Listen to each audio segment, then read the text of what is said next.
Parade ground police मुख्यालय भंडारा येथे ट्रकच्या चालकाने मोटरसायकलला धडक दिली. यात दोघे जण जखमी झाल्याची घटना उघडकीस आली आहे.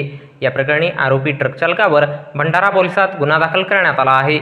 भंडारा तालुक्यातील गणेशपूर येथील सुधाकर सेंद्रे वय 50 वर्षे यांचा भाऊ आणि त्याचा एक मित्र हे दिनांक 22 एप्रिल 2024 रोज सोमवारला सकाळी 9 वाजता दरम्यान TVS व्हेगो MH36J 6400 क्रमांकाच्या मोटरसायकलीने परेड ग्राउंड पोलीस मुख्यालय भंडारा येथे गेले असता आरोपी ट्रक क्रमांक CG07 CR 7703 चा चालक सोनू कुमार वय 27 वर्षे राहणार अब्दुल्लापूर फतेहपूर उत्तर प्रदेश हा पोलीस मुख्यालयाकडे वळण घेत असता त्याने मोटरसायकलला मागेहून धडक दिली.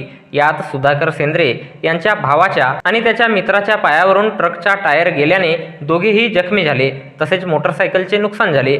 या प्रकरणी फिर्यादी सुधाकर सेंद्रे यांच्या रिपोर्टवरून आणि वैद्यकीय अहवालावरून पोलीस स्टेशन भंडारा येथे आरोपी वाहन चालकावर विविध कलमान्वये गुन्हा दाखल करण्यात आला असून या घटनेचा पुढील तपास महिला पोलीस उपनिरीक्षक कुंभारे हे करीत आहेत.